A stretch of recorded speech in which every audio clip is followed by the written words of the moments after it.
Hello, everyone, and welcome back to another episode of the Limitless Leadership Podcast. Before we get started, don't forget to like, comment, subscribe, do all the things you need to help this podcast impact people and build leaders just like the leader, the bearded leader, by the way, that I have sitting in front of me today across this Zoom screen.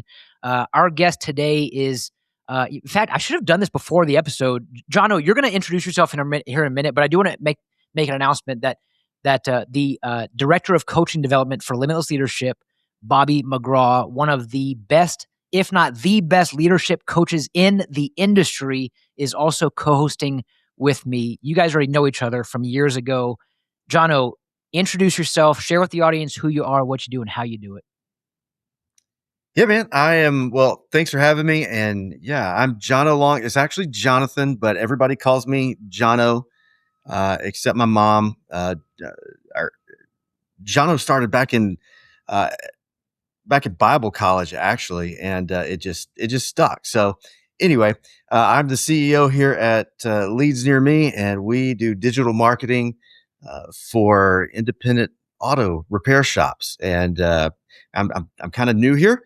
Just been the CEO since October, and it's April right now. So we're at about 7 month mark. So man, it's been a crazy, wild, ecstasy and agony journey here. Well, I'm excited for our audience to get to know who you are and your journey. I'm also getting to know a little bit about both. I would ask for both you and Bobby to chat about how you know each other, because I actually got connected to Jono through Bobby, and both of you guys have a ministry background. So, Bobby, I'll actually pass the mic to you now, my friend. Share with our audience a little bit about yourself, but also then about how you and Jono have known each other for years. Yeah, absolutely. First of all, if you're watching us on YouTube, you'll notice I'm the least bearded person on podcast today. So I'm going to up my beard game, but super grateful to... All right, folks, as you know, great leadership isn't about doing everything the best. It's actually about having the right partners in your corner to build your shop's success. It's about putting the right team in place.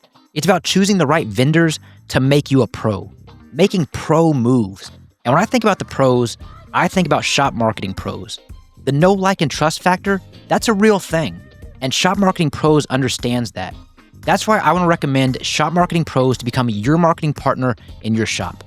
They get to know, like, and trust you and your business to then help your audience get to know, like, and trust you too, and bring your shop to the next level. So when I talk about making pro moves, this is the kind of move I'm talking about. This is the kind of standard-setting partnership that's going to elevate your shop. So if you're ready to become a pro in your shop, visit shopmarketingpros.com and partner with the best. For this episode, Jono and I met a bunch of years ago. Both of us have served in ministry environments, and specifically, we've done a lot with teenagers over the years because we've just seen the power of what happens when the light bulb goes on for teenagers. And so in the early days, Jono, I met when he was serving as a student pastor, and I was speaking at youth camps all summer long. And he's one of those people that just is a fast friend. He's one of those people that's easy to be around. And so from afar, I've been able to watch his transition happening. And so, Jono, I'm curious about that. Like, we haven't caught up on this part of your story, but how did youth ministry turn into digital marketing and what you're doing today? What's that look like for you? Yeah, man. So yeah, it's been wild, and it's very cool to reconnect outside of ministry and over here in the automotive world and coaching and marketing. But like it started with just having a bunch of kids, right? I was in ministry. You guys know, supporting 5 kids and a wife that was staying home and on a ministry salary at the time. Just that was kind of rough. And so this was back in 2012 when businesses were starting Facebook pages, but they didn't really know what to do. They had them, but they weren't posting or anything. They were scared of it. And so I realized that there was all these businesses around that didn't know what to do. And as a youth pastor, I was an early adopter of like any free stuff. And so Facebook was free. Teenagers were actually on Facebook back in 2012. And Instagram was gaining momentum. And so I did know a thing or two about social media. So I got some business cards made. I got a shirt embroidered, called it Social Sphere Media. And we just went around town saying, "Hey, I'll post on your social media for like $300 a month. I'll post 3 times a week." And in a couple of weeks, 3 businesses had said yes. And for a broke youth pastor, man, $900 a month was that was a huge, huge life changing raise. And one of the clients that said yes was pretty influential. So it wasn't long where he just assumed I knew how to build a website, and I was scared to tell him no. So I watched some YouTube videos and figured that out. Then a bunch of his friends who were business owners were like, "Hey, Jono, you built a website for Paul. So I need you to build one for me." Again, scared to say no. Fast forward a couple of years, I built all these websites, and people start saying, "Hey, I need my website to show up at the top of Google. Can you do that? Can you do SEO?" And I'm like, "Well, let me figure out what SEO stands for, and then I'll get back to you." And so start charging a few $100s a month for SEO, got these websites going. And so I've replaced my ministry income around 2018. And I'm also approaching 40 at that point, and not as patient with teenagers as I used to be. I didn't feel like God was calling me to be a senior pastor. Yeah. I was kind of an old youth pastor at that point. I'd seen some friends, like, once they hit 40, the church is like, "We love you, don't want to fire you, but you are now the minister of facilities," or something, Right. And so I didn't want that to happen. So just started transitioning out, and 2020 jumped full time into digital marketing, was a generalist at that point. Um, Anybody who'd pay me, man, funeral home, wedding venue, auto shop, lawyer, whatever, niche down, joined this mastermind that pushed us to niche down, and hopped around in a couple different niches. I did Facebook ads for churches and websites for churches. Also worked with fire and water damage restoration. Didn't love that. But then sold that combined agency back in May of 2025.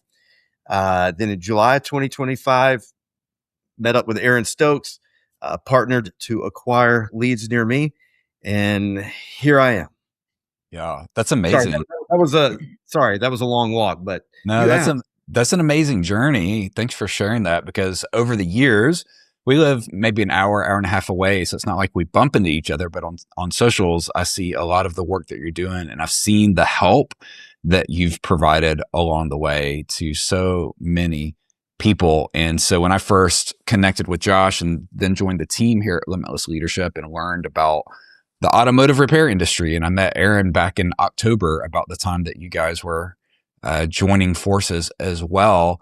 And obviously Aaron was a big voice in the leadership space. What have you learned about leadership as you've made those transitions over the last few years? Running a shop is hard enough without juggling 5 different tools that don't talk to each other. TechMetric is the all-in-one auto repair platform that brings every part of your business together. Shop management, payments, and marketing in one place with one login and one team behind you. Your service advisors write estimates faster, your technicians stay focused in the bay, and your customers get a consistent experience every time they walk through the door. And when the day is done, payments reconcile automatically and your marketing runs in the background. No extra work required. That's auto repair done right. Learn more at techmetric.com or use the link in the show notes. Most shops are leaving money on the floor because their existing techs aren't ramping fast enough, aren't dispatched to the right jobs, and don't have a clear path keeping them engaged and in the bay. Mentor Mentee was built to change that. For less than $5 a day per technician, Mentor Mentee helps increase technician efficiency and measurably improve the 2 KPIs that matter most: absorption rate and effective labor rate. Their platform gives your junior technicians a structured, transparent career pathway with every skill level mapped, every milestone tracked, and every competency verified. It's proven effective. As one Mentor Mentee client shared, they improved key metrics on customer pay work, including a 12% increase in effective labor rate, an 8% increase in hours per repair order, a 26% increase in dollars per repair order, and a 50% reduction in development time for apprentice techs, cutting time to B-level proficiency from 5 years to 2 to 3 years. According to this client, the program pays for itself. What else can you point to that delivers these operational outcomes, more throughput, better bay utilization, and labor gross profit you can see on the P&L? The efficiency gains fund the program. If these numbers are the kind of movement you're trying to make in your shop, use the link in the description to schedule a demo or visit mentormentee.com. Yeah. Well, in the short time that I got to spend with Aaron, I learned a lot. I've gotten to be in some circles of people that like I just have no business being in, and being around these leaders. And the thing. Well, let me say this. One thing about ministry, I don't know of any other profession that prepares you more for entrepreneurship than being like in full-time ministry. Because, and I tell other youth pastors this, and I'm like, if you can convince teenagers to like not stay at home on a Wednesday night, like, hey, you want to come sing some songs and listen to me teach you about the Bible? Like, if you can do that, you can do marketing. And that same thing that you do in ministry, that like the person that walks in and doesn't know anyone, and they're like reading the posters on the wall because nobody's talking to them, and you go make them feel comfortable. Like, dude, that translates like that's kind of sales right there. I'm not being shallow, but Sure. But getting people to trust you quickly, that's so all of that stuff translated. That the leadership I learned in ministry has transferred very well over to leading this agency, creating a culture among a team that when I walked in, it was a little weird. People weren't talking to each other and just nose down. No one really knew each other. And so, we've created this culture where people trust each other. They like each other. We got to spend like 8 or 9 hours a day together. So we might as well enjoy each other's company. So that's been a big deal. That was something that Aaron pushed me in, just making sure this culture was good. But the other thing that like all these guys that I've been around, leadership wise, they're like all about speed. And I tend to be an overthinker, and I'll just overthink it and get paralyzed. And these guys, I've heard Aaron say it. I've heard a lot of other guys say it. Like, if it's a reversible decision, then just do it, because like not making a decision is worse than making like kind of the wrong decision. If you can reverse it later, then go ahead and try it and, course correct later, but don't do nothing.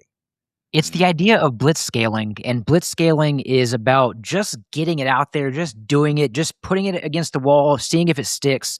And most things you can pivot away from or towards something different. So I like that you're speaking to the importance of being decisive. It's important for leaders to be decisive. I'll ask you, Jono, you mentioned a couple different times I'm hearing you're not saying it, but you're saying it. And that is maybe a little bit of a healthy level of imposter syndrome. You think about like in 2012 when you were posting for different churches at the time? Social media? Or just anybody who would pay me. Anybody, right? Okay, so it's posting for anybody, and then an influential company assumed you did a website, and without you saying, "Hey, I don't really know this," you said, "You know what? I'm just going to figure it out." And so I can only assume that maybe a part of you was like, "Man, like, how do I do this? Like, what?" Yeah, and then you're getting this, you're experiencing this, what's commonly known as is imposter syndrome, which is perfectly fine. Like, I get it. If you haven't done something before, it's okay to feel this way. That's why I like to reframe imposter syndrome to imposter status. It's just something that's new. You haven't done it before. Syndrome gives it this negative connotation. But I'll ask you, Jono, my long-winded question is this. Speak to the listening audience who maybe they struggle with believing in themselves and having the confidence in knowing that you've been called to this seat for a reason. And this is the seat that you're currently in. This is the opportunity for you to lead, grow, and develop yourself and those that you're formally leading. What advice would you give to somebody who might be questioning, am I cut out for this? Am I capable, competent, or confident enough to even make this happen? Oh, man. Well, yeah, I'm poster child for imposter syndrome. And I remember that guy who was super influential, he wanted me to come in. He opened up an antique mall, and he wanted all his vendors there and wanted me to teach a social media class. And I remember him introducing me as a social media expert. And I was like, okay, fine. Yeah. And I'm like, everybody wanted to believe I was an expert. And so I just had to go with it. I mean, other people were calling me, I guess if they're saying it, maybe I am, but really I was just like 2 steps ahead of them is all it was. And I was I, I'm not super smart. Like school, I did not do well. Like I barely graduated because of algebra 2. But I'm a problem solver and I could figure stuff out, you know? Um, and I would so I just kind of went with it because people are looking for leaders Mhm. and people do want to believe that you're an expert. And if I don't want to take advantage of that and I don't want to manipulate, I want to have integrity in it. But if they're looking for leadership, if they're looking for an expert, then I'm going to become the expert. Mm. And, somebody who's feeling that imposter syndrome because they're somewhere that they thought they would never be and they feel like they're in over their head. And I would say you're going to have to get over it because that's where you are. So you can either figure it out or you can get out of there. And it's way better if you just figure it out and be a problem solver. And if I step outside, like most of us with imposter syndrome, other people around us would say, like, you're doing way better than you think you are. You're way Mm. more qualified than you think you are. You're just a little insecure for whatever reason. And, talk to your therapist about it, but you're actually doing way better than you think you are. Yeah, so grace is the word that comes to mind, and if you don't have a therapist, you can find a coach. I know a great coach, Bobby McGraw, so just gonna throw that out there to you. But Yeah. let me ask you, so you talked about being the CEO of Leads Near Me, and you're in a new role, essentially. I'm assuming that based on your school, that Leads Near Me has nothing to do with algebra, thankfully, has everything to do with something else. What is Leads Near Me, and how can you help? Yeah, so Leads Near Me, we're digital marketing. Man. We're building websites. We're doing Google Ads. We are doing social media, and we're doing search engine optimization. At the end of the day, we're making phones ring for auto shops, and we're getting people to the website so that they can fill out the form, get on the scheduler, and get their car into the shop. So again, we're getting leads. We're not Now, the difference is, and some of the misunderstanding is, we're not getting cars necessarily in the bays because we got to hand it off when the shop answers the phone. Yeah, So we can get leads all day. And if you're terrible on the phone, that's where you need a coach. That's where, like, if you don't have people skills, you need to get people skills because yeah. I can get you all the great leads you want. But if you are terrible at chasing those down or following up, you're not answering the phone or you're terrible on the phone, then it doesn't really matter. So, but that's what we're doing. I know shop owners are often thinking about car counts and they're thinking about the pipeline that they're building in the future. Maybe speak for a moment about somebody that hasn't thought about the power of leads and then maybe where you've seen the breakdown between leads and how that handoff happens. Or, having fresh eyes in the industry, where are you seeing the breakdown? Yeah. Well, most people don't have a leads problem. They've got a follow-up problem. They've got a lead nurturing problem. They've got that handoff is just weak. Now, it seems to be stronger in the auto industry. And at least the shop owners we're working with, the ones that I'm getting to know, they're growth minded, they're growth oriented, so that they're solving these problems and or at least they want to. But across the board, like, man, we need to have our deck rebuilt at home. I called 10 contractors and only 3 called me back. And only one of those called me back within 24 hours. 2 of them, it took 3 or 4 days. So it's just across the board. I think culturally, we just like customer service. I think it's in vogue to be annoyed by people. Hmm. And that just trickles into our business and our attitude towards our customers. And maybe we forget that they pay the bills. And so I don't know, man, we've just got to, we got to treat everybody better. We got to elevate our people skills is what I see. There's a lot of tactical help out there. But there's not a lot of people skill help out there, which is where it seems to be the missing piece. I mean, that's a great segue for Limitless Leadership because that's exactly what we do. And I think if you're listening or watching this episode, which you can watch this on YouTube at The Bearded Leader, and you can learn all about how Limitless Leadership helps grow and develop leaders within your shop, amongst other skilled trades across multiple industries. Jono, you mentioned culture a couple times on this episode so far. You mentioned even stepping into the CEO role at Leads Near Me. You walked into I'll just say a culture that warranted some opportunities, to say it nicely. So speak to the listening audience on how to create and cultivate a culture within their brand. Yeah. Okay. So yeah, it was this agency, from fulfilling the services, doing awesome at SEO, awesome at ads. The founder built a solid agency that was getting results. But where there was some area of opportunity was just that, noses were down. There wasn't a lot of collaboration. There wasn't really, we were understaffed, still kind of are. So there wasn't time to innovate. There wasn't a culture of collaboration because everybody's stressed out, and everybody's kind of like, a bunch of white blood cells just going to the latest, problem to solve and attacking the issue there. And so, we've restructured to where everybody's not doing everything.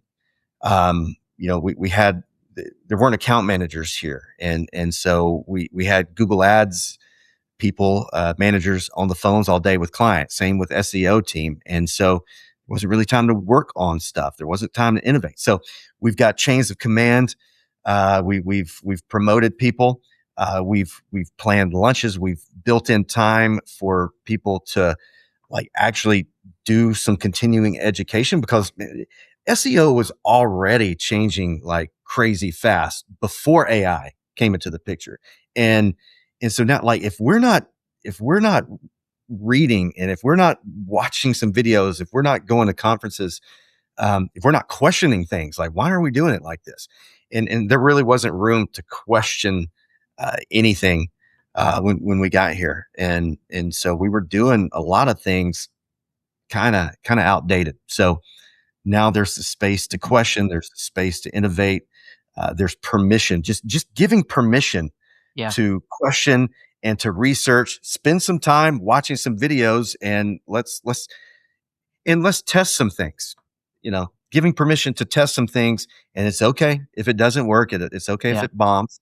You're not going to get fired. I'm asking you to test this. We're never going to learn anything if we don't mess some stuff up. The word that comes to mind is safety. What you're creating for your team is safety. And when you think about at the root of any relationship, personal or professional, safety is one of the biggest, if not the biggest things for anybody. Safety, security. Once you have that, you can then build and establish trust. So what you're doing is you're establishing safety and trust. Now you can provide clarity and direction. And the two things that every person needs and quite frankly deserves in any relationship, especially professionally, is clarity and direction. If you think about any job that you've either left or lost, it's very likely that you didn't have both clarity and direction. And we as leaders, we think that we're providing it. We think that we're making expectations clear. We think that we're defining the standards in which we operate. And we think we're doing all of this with clarity and direction, when in reality, we've never even established safety and trust. Yet we expect all these other things that we're not getting, and then when we don't get it, we get upset. But in the reality of the situation, expectations weren't clearly communicated. Safety and trust wasn't properly established, and clarity and direction cannot be provided. A lot of what you're describing, Jono, it boils down to leadership, and everything rises and falls on leadership. I'll ask you, what does leadership mean to you? Yeah, well, so safety and trust for sure. I think now my Bible college, one of my first Bible college classes was leadership, and the curriculum was John Maxwell books, and the first day was leadership is influence. And so, obviously I got to steal that definition, because like John Maxwell said, I mean, if you've got to influence people, and if you're a leader and nobody's following you, you're just taking a walk. But that safety and that trust and the influence, like how that plays out day to day here, and I remind the team of this all the time. They're probably sick of hearing it, but like I want them to know it and believe it, and I want to live it out. I tell them, look, my job is to take care of this team and to coach this team and to lead this team, and this team's job is to take care of the clients and make sure the clients are got everything they need and they're successful, and then the clients will take care of this business, and then we all get paid and we can all buy our diapers and feed our babies and feed our families and pay for the cars. And we're just all taking care of each other. But it starts with me taking care of this team and making sure they've got every tool that they need to do their job, to make sure that they actually feel like they can raise some concerns because they trust and they question and they don't just follow blindly. But they do follow well because they know and believe that I actually do care about them, and I'm going to take care of them, and I'm going to support them, and I'm going to coach them, and going to give them grace and second chances and third chances. But leadership is also accountability. Like, I mean, I also have to hold them accountable, and if we're out of line, then we got to fix it, or you might be on the wrong bus. That happens. So that.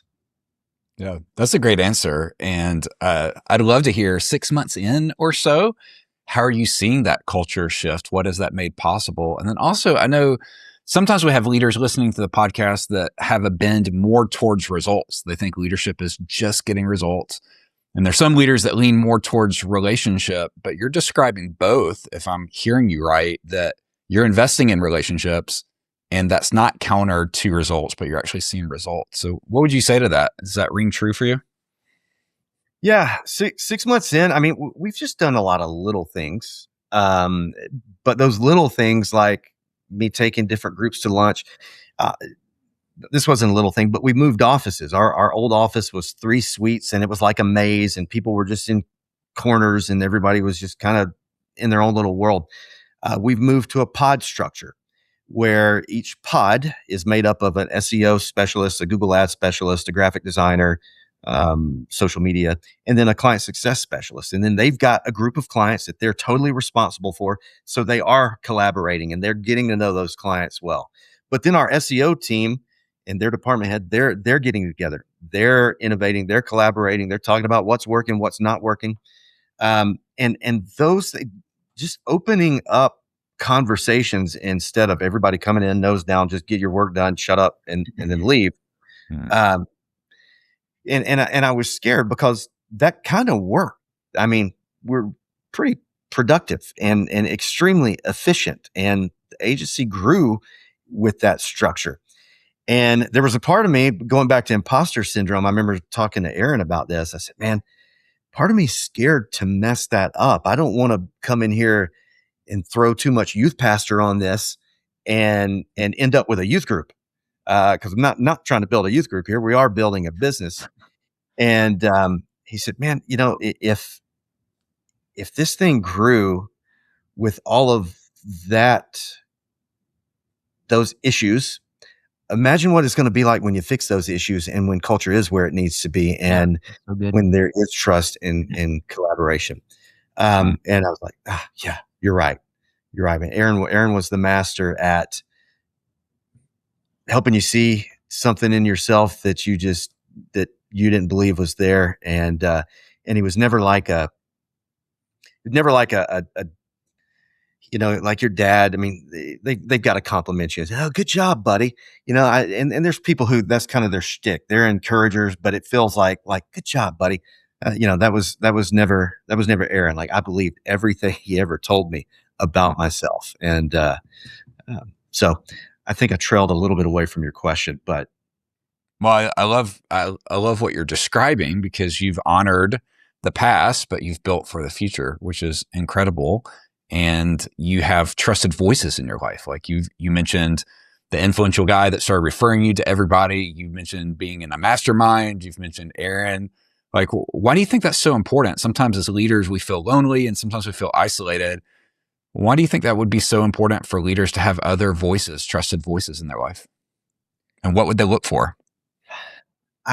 So I joined this mastermind back when I first went all in on marketing. It's called Seven Figure Agency, and there's a lot of masterminds out there, and honestly, a lot of them are just not great. This one's different. It's led by a guy named Josh Nelson, and a lot of people have said this, but I think Josh was the first person I heard say it like over and over every time I would talk to him.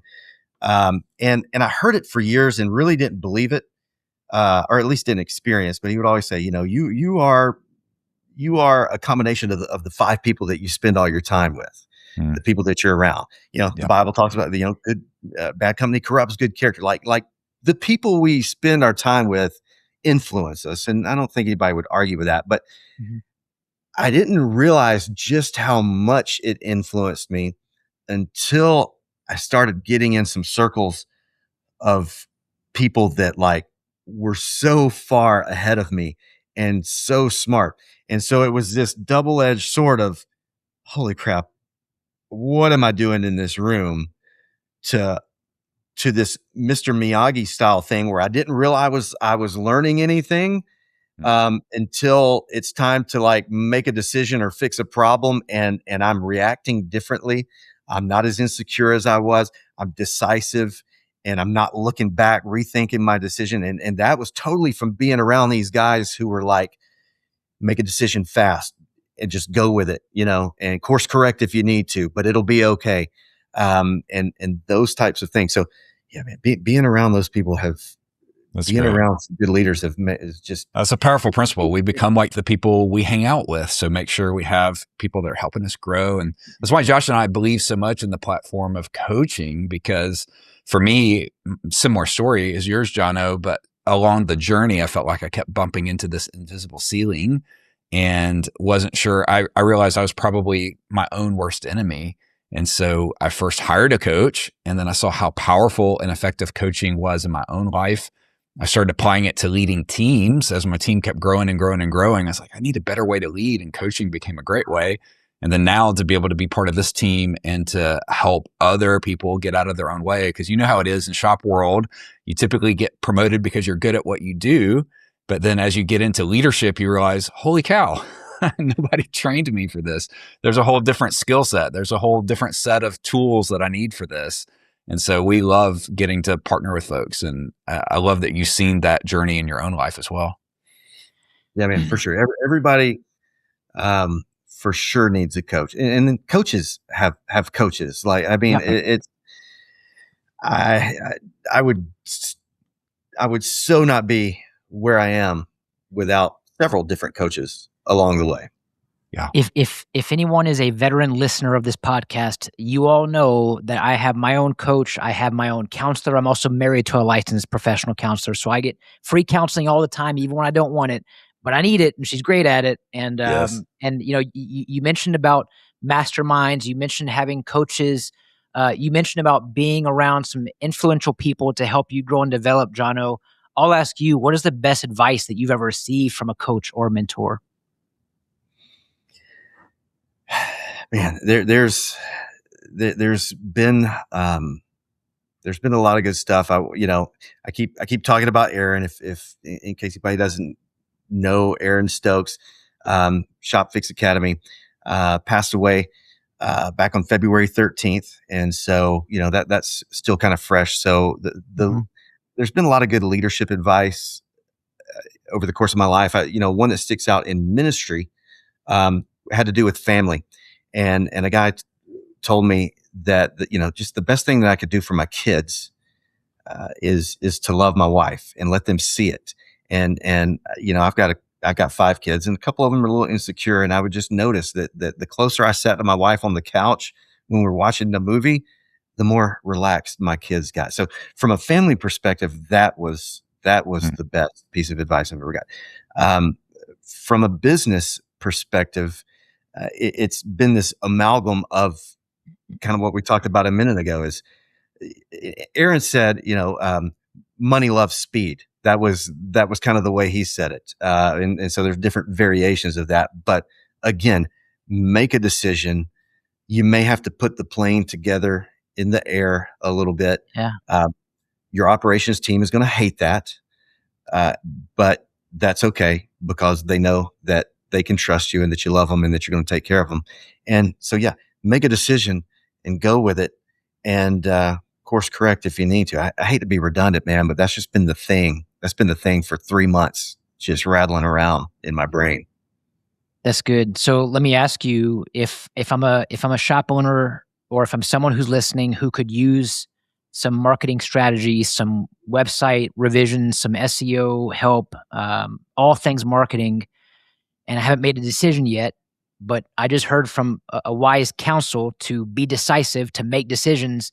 What if I want to check out leads near me? Where do I go? Who do I get in touch with?